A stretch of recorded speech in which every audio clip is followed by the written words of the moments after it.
Number 10. Erich Frein. He survived in the wilderness for 48 days. 48 days, while hundreds of law enforcement officers combed through the dense Pennsylvania forests. Erich Frein moved like a ghost, leaving behind shell casings, dirty diapers, and cryptic notes as if he wanted them to know he was still out there. But let's go back to the beginning. September 12, 2014.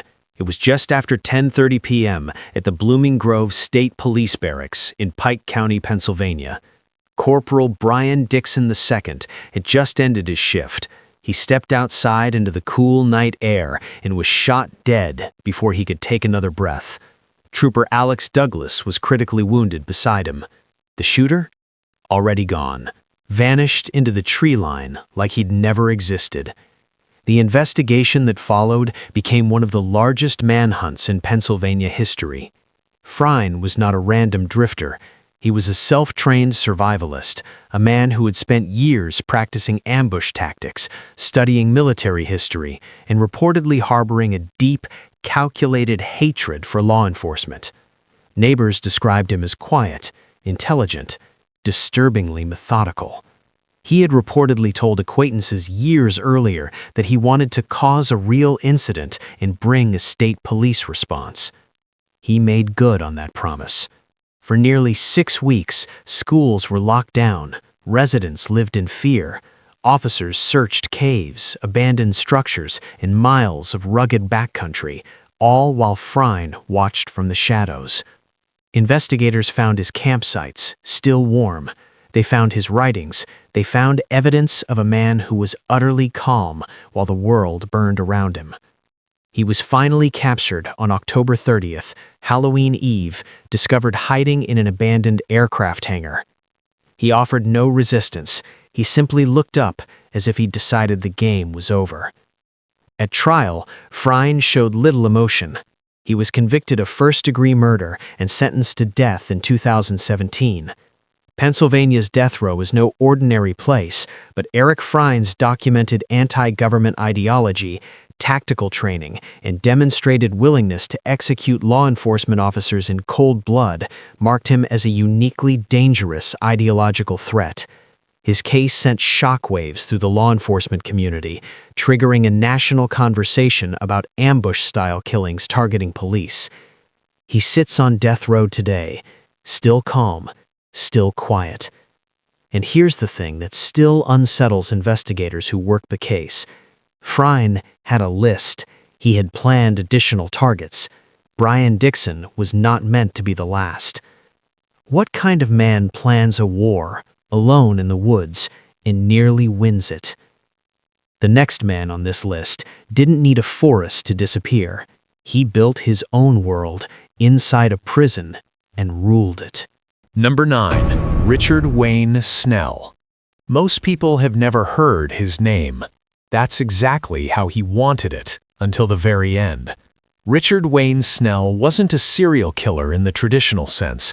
He didn't stalk strangers. He didn't hunt at random. He chose his victims with ideological precision, driven by a poisonous belief system that placed him at the center of a race war he was convinced was coming.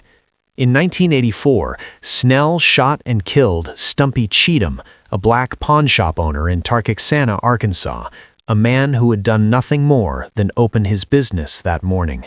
A year later, Snell murdered Louis Bryant, a highway patrol officer he wrongly believed to be Jewish. 2 victims, 2 separate statements in Snell's twisted worldview. The investigation connected the killings through ballistic evidence in Snell's ties to a white supremacist organization called the Covenant, the Sword, and the Arm of the Lord, a heavily armed compound operating out of the Arkansas-Missouri border. When federal agents raided the compound in 1985, what they found was staggering.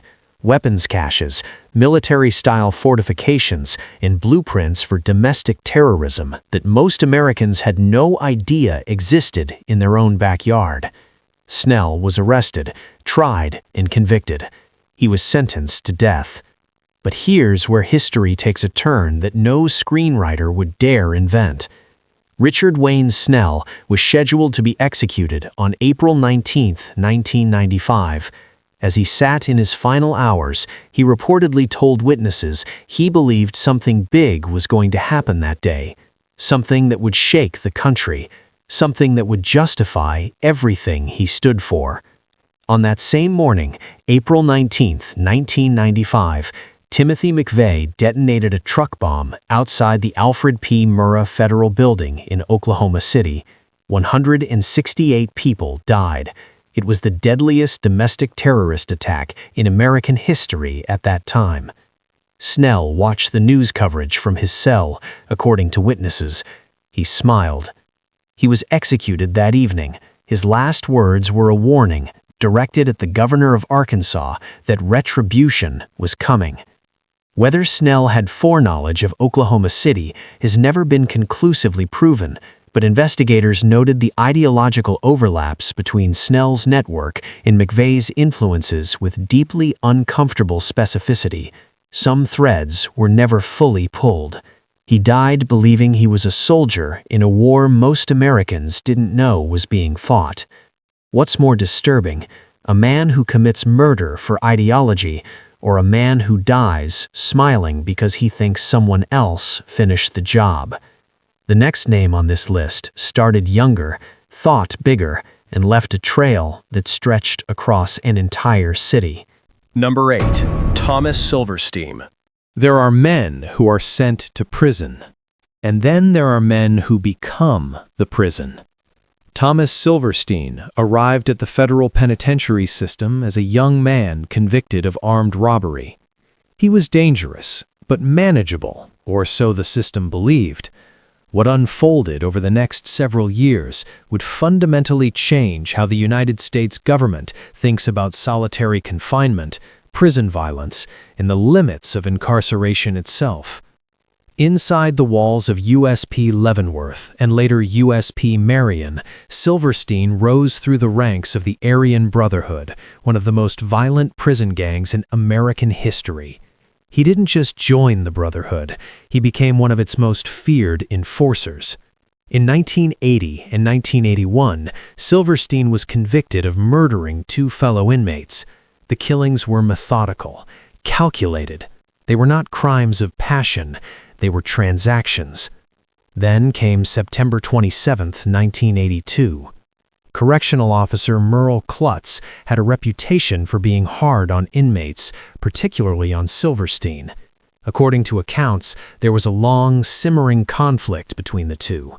On that September morning, Silverstein obtained a shiv through a chain of hands passed along the cell block.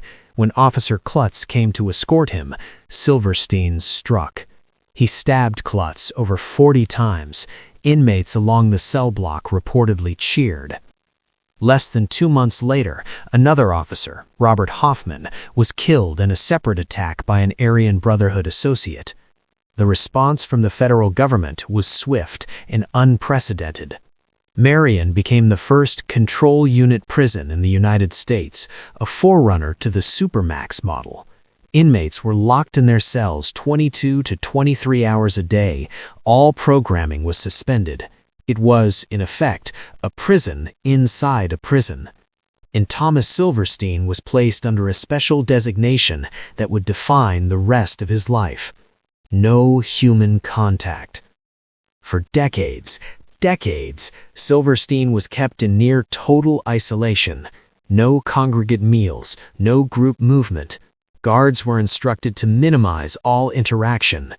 He lived in a world of concrete, fluorescent light, in silence. He passed the time by drawing and painting, detailed, haunting artwork that was later displayed in exhibitions. He filed numerous lawsuits challenging his conditions. Courts largely ruled against him. He died in federal custody in May 2019, having spent more than 36 years in isolation, one of the longest periods of solitary confinement in American penal history. The government created an entirely new prison model because of one man. Let that settle in. But if Silverstein reshaped a prison system, the next man on this list tried to reshape the entire world, and nearly succeeded. Number 7. Ramzi Yousef. Before the world knew the name Osama bin Laden, there was Ramzi Yousef. February 26, 1993. A rented yellow Ford Econoline van, loaded with over 1,200 pounds of homemade explosives, detonated in the underground parking garage of the World Trade Center's North Tower. 6 people were killed, over 1,000 were injured, and for one terrifying moment, the tower shuddered, as if it might fall. It didn't, but Yousef had wanted it to. His plan was for the North Tower to collapse into the South Tower, killing tens of thousands. By any measure of engineering and mass casualty intent, the 1993 bombing was a failure only in degree. The ambition was apocalyptic.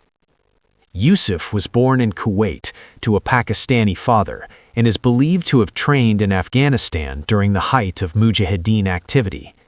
He arrived in the United States on a fraudulent Iraqi passport and within months had assembled a cell, acquired materials, and executed one of the most audacious terror attacks on American soil to that point.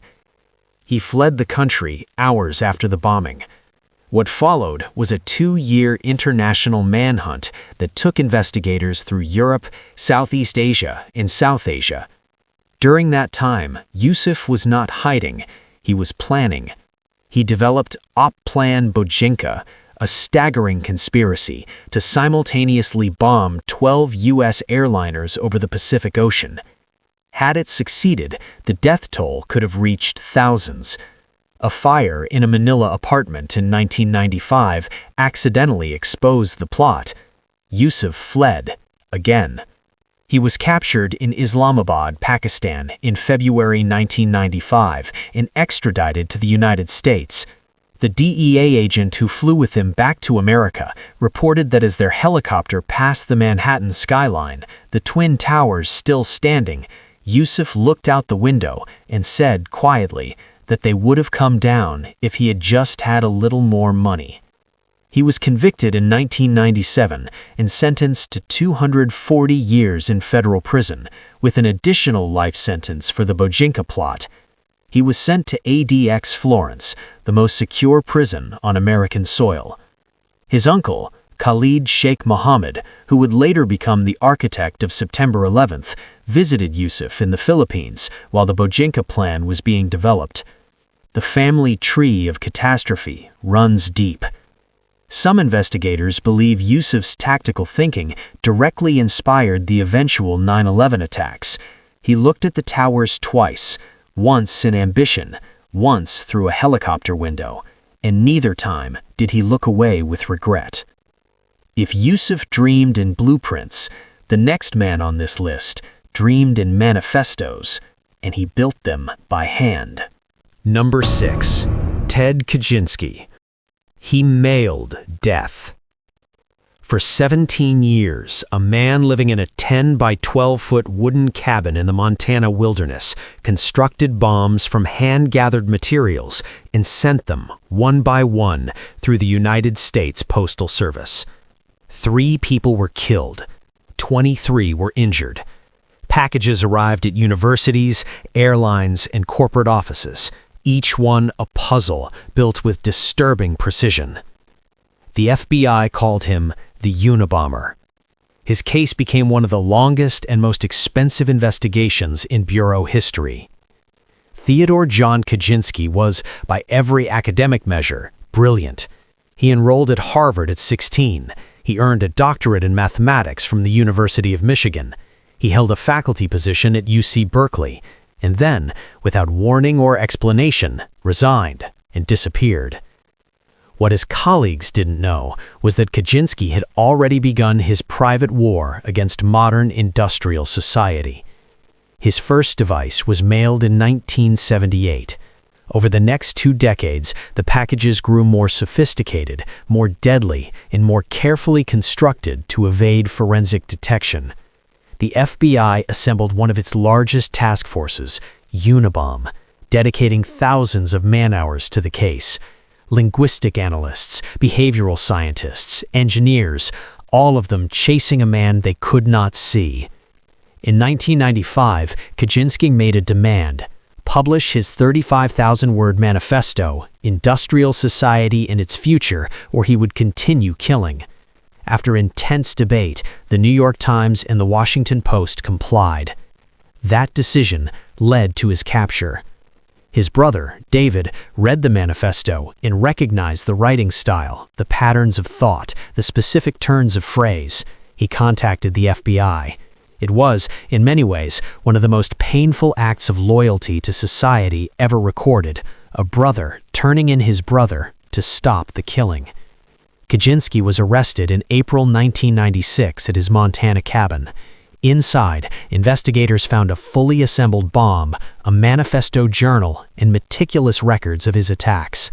He pleaded guilty in 1998 to avoid the death penalty and was sentenced to 8 consecutive life terms.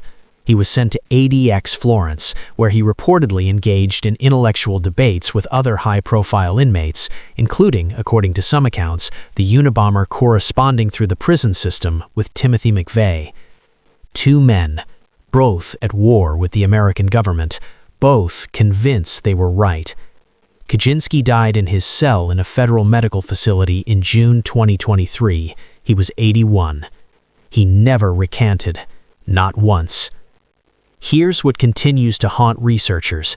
Portions of his manifesto predicted with uncomfortable accuracy certain aspects of technological alienation that society is still debating today. Was he a madman? Undeniably. Was he entirely wrong? That question has never been fully resolved. The next man on this list didn't write about destruction. He just kept showing up, wherever the smoke was thickest. Number 5. Timothy McVeigh. 9:02 a.m., April 19th, 1995, Oklahoma City. The sound was heard 30 miles away.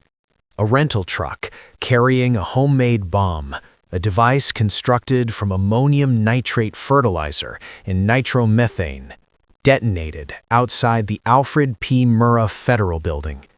The blast sheared off the entire north face of the structure. 168 people died, including 19 children who had been dropped off at the building's daycare center that morning. Over 600 were injured. The crater in the earth measured 30 feet wide. For a brief, horrible window of time, investigators assumed foreign terrorism. They were wrong. The perpetrator was a 26-year-old Army veteran from Pendleton, New York. McVeigh was not a broken man in any conventional sense. He was decorated. He served with distinction in the Gulf War, earning a Bronze Star. His commanding officers considered him a model soldier. But something shifted during his time in service, something that hardened into ideology by the time he returned home. McVeigh became consumed by an anti-government worldview, deeply influenced by white supremacist literature, and particularly by the Turner Diaries, a novel depicting a violent overthrow of the U.S. government. He chose April 19th deliberately, the anniversary of the Waco Siege's deadly end, and the date of the 1775 battles of Lexington and Concord. To McVeigh, he was firing the first shot of a second American Revolution. He was arrested just 90 minutes after the bombing, not for terrorism, but for driving without a license plate. A state trooper pulled him over. McVeigh was carrying a concealed weapon. It was, in retrospect, almost incomprehensibly mundane. The deadliest domestic terrorist in American history, caught on a routine traffic stop. The investigation confirmed his guilt rapidly. His co-conspirator, Terry Nichols, was quickly identified. Forensic work, surveillance records, and witness testimony assembled one of the most airtight prosecutorial cases in federal history. McVeigh waived his right to appeal. He volunteered for execution. He was put to death by lethal injection on June 11, 2001, the first federal execution in 38 years. He did not apologize. He offered no statement. He chose a poem, Invictus, as his final words.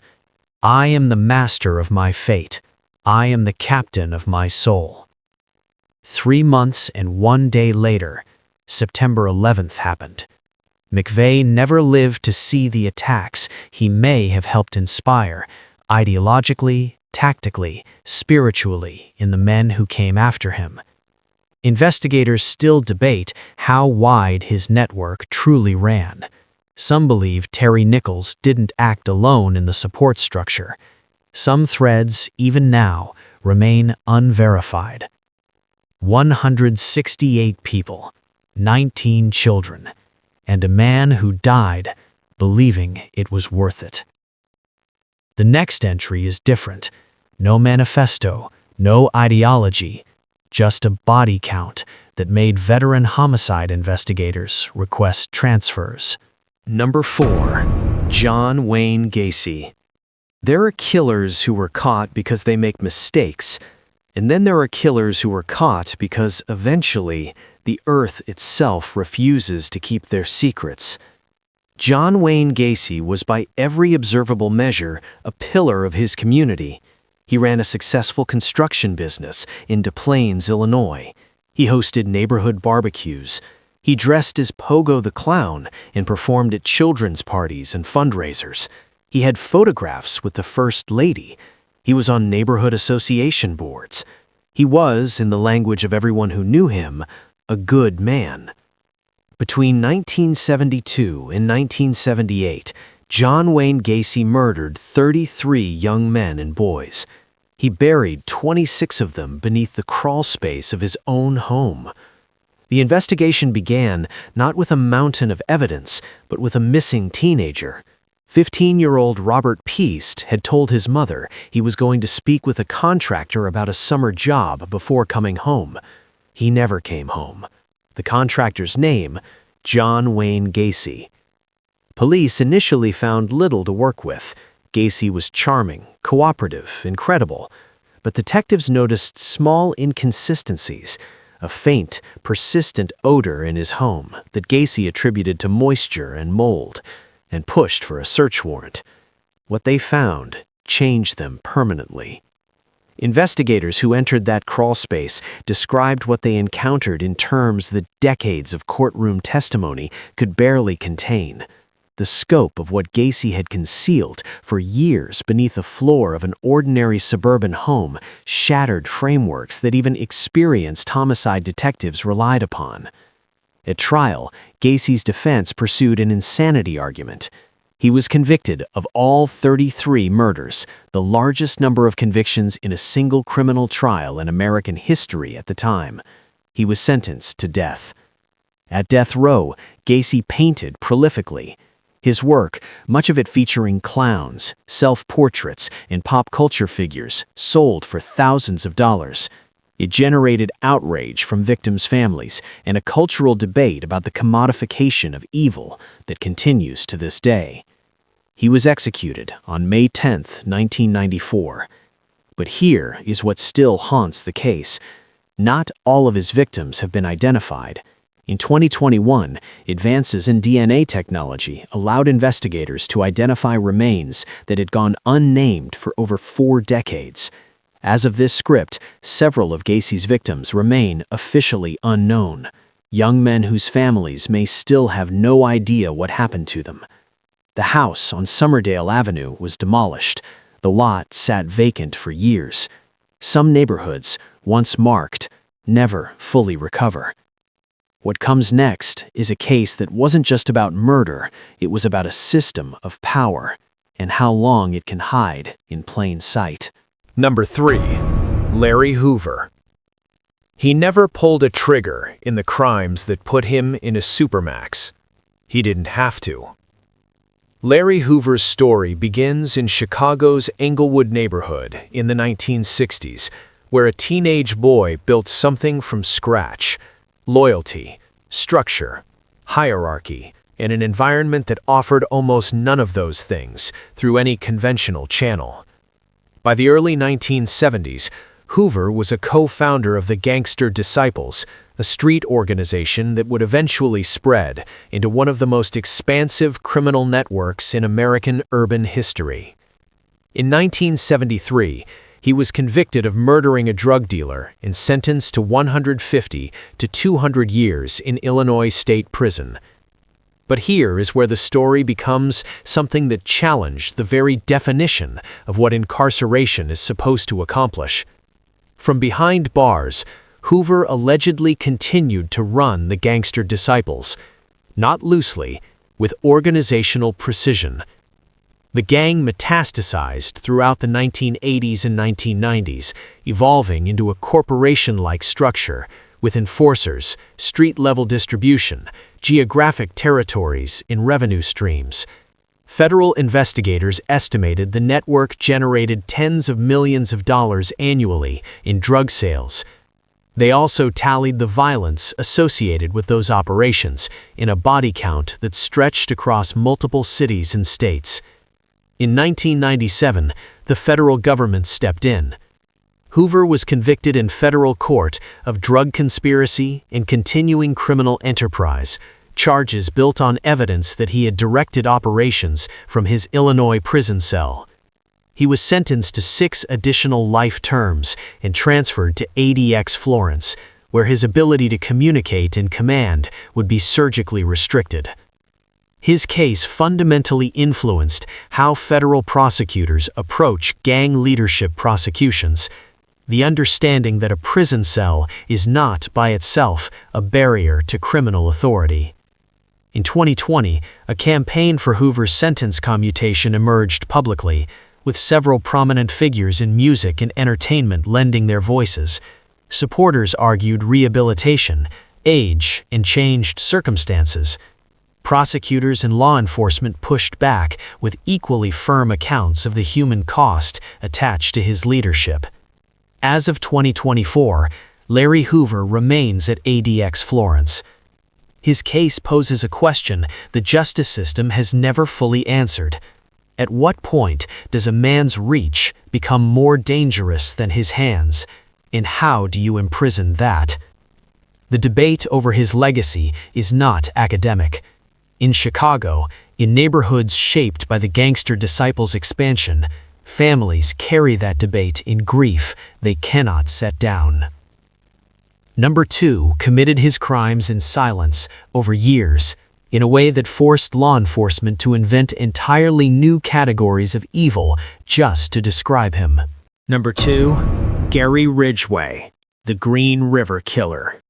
He confessed to 49 murders. Then he confessed to more. Gary Leon Ridgway, a truck painter from Auburn, Washington, is the most prolific confirmed serial killer in American history. He murdered at least 49 women, and by his own admission, possibly as many as 70 or more, over a period stretching from 1982 to 1998. 16 years, across 2 decades. He drove to work every morning, came home to his wife, attended church, and killed. The Green River Killer investigation became a defining case in the history of American law enforcement. It began in 1982 when bodies were discovered in and near the Green River south of Seattle. The victims were predominantly young women from vulnerable populations, women whose disappearances in that era received far less investigative urgency than they deserved. This is a painful truth that became part of the case's legacy. The killer understood, with predatory intelligence, that he had chosen victims the system was less likely to mobilize for quickly. Ridgway was actually interviewed by investigators in the 1980s and passed a polygraph examination. He remained officially a suspect, but not the focus. He continued killing. DNA technology ultimately closed the case. In 2001, investigators matched DNA evidence from several victims to a sample taken from Ridgway years earlier. He was arrested. He was calm at his arraignment. Those who worked the case described something deeply unsettling about his demeanor. Not menace, but a kind of total absence of what they expected to find. In plea negotiations that shocked many, Ridgway agreed to plead guilty to 48 counts of aggravated murder in exchange for a life sentence rather than death, and more importantly, in exchange for information. He helped investigators locate additional remains. He provided details about victims who had never been found. Detectives who sat across from him in those sessions described hours of clinical, affectless recounting. He remembered some victims with startling precision. Others he struggled to distinguish from one another. He was sentenced to life without parole and sent to Washington State Penitentiary. He was later transferred within the federal system. His cooperation brought closure to some families and opened wounds in others who felt justice had been bargained away. The case changed how law enforcement treats missing persons from vulnerable populations. It changed evidentiary standards. It changed the conversation about who gets treated as a victim. 49 confirmed, possibly more. Somewhere, there may still be women whose families are waiting for an answer Gary Ridgway has not yet given, or cannot give, or chooses not to give. That uncertainty is its own kind of sentence, for everyone. And now, the man at the top of this list, the one who looked at everything these men built, the violence, the ideology, the networks, the body counts, and decided to architect something worse, something global. Number 1. Zacarias Moussaoui. He didn't die on September 11th. That's the first thing to understand. Zacarias Moussaoui was in federal custody on September 11, 2001, arrested weeks earlier by FBI agents in Minneapolis who had become suspicious of a French-Moroccan national who wanted to learn how to fly commercial aircraft but expressed no interest in takeoffs or landings. He sat in a jail cell as the towers fell, as the Pentagon burned, as a field in Shanksville, Pennsylvania received United Flight 933. He watched it on television, and by most accounts, he smiled. Moussaoui was born in France with Moroccan parents, and his path to radicalization tracked through France, England, and ultimately Afghanistan, where he trained at al-Qaeda camps and met with senior operatives, including, reportedly, Osama bin Laden himself. He arrived in the United States in February 2001 and began flight training in Oklahoma and Minnesota. What role he was meant to play on September 11th has never been definitively resolved. He has claimed at various points to have been designated for a fifth plane, targeting the White House. Prosecutors argued he was a direct operational participant in the larger conspiracy. His defense suggested he was a secondary figure. The truth lives somewhere in classified cables and the private memories of men who are now dead. What is not in dispute, he is the only person ever convicted in an American court in connection with September 11th attacks. His trial was a spectacle of almost unprecedented intensity. He repeatedly fired his own attorneys. He delivered outbursts in court that oscillated between theatrical defiance and chilling clarity. He told the court he felt no remorse. He called the attacks justified. He looked at family members of September 11th victims seated in the gallery, people who had come to bear witness, and expressed satisfaction. The jury sentenced him to life in prison. Some families were devastated. They had wanted death. Others, perhaps more surprisingly, expressed relief. They didn't want to give him a martyr's exit. He was sent to ADX Florence, where he remains today. At ADX Florence, Moussaoui exists in a facility that houses bombers, gang lords, spies, and the architects of mass death. Men who in any other context would be the most dangerous person in the room. At ADX Florence, they are simply neighbors. He has filed lawsuits from prison. He has sent letters. He has made statements. The machinery of his ideology, even from a concrete cell in the Colorado mountains, keeps turning. 3,000 lives were lost on the morning he watched from a jail cell. He has never, not once, expressed regret. There is no chapter after this, no redemption arc, no second act. Just a man in a box at the end of the earth, still certain he was right, in the 3,000 names on a memorial wall that say otherwise.